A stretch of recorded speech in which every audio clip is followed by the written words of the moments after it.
Vancouver's housing market breaks every Canadian rule. And if you're moving here thinking it works like the rest of the country, you're going to be surprised fast. Start with this. Across Canada, about 66% of people own their home. That's the norm.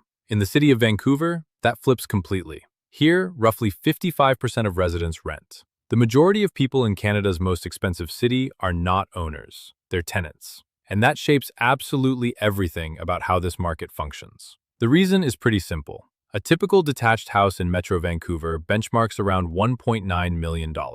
A condo runs about $760,000. At those prices, ownership is mathematically out of reach for most households without significant wealth behind them. So renting isn't a stepping stone here. For a lot of people, it's the permanent reality. And because so many people are competing for rental units in a market where the vacancy rate hovers around 1.5%, supply is chronically thin. Moving here and assuming you'll find a rental easily is the mistake most newcomers make. The search takes longer, the competition is intense, and landlords in Vancouver can afford to be selective. Now flip to the ownership side. When people do buy here, they're almost never buying a house. Most Vancouverites aren't actually living in single-family detached homes. The rest are in condos, townhouses, half-duplexes, or apartments. Nationally, that number's way higher.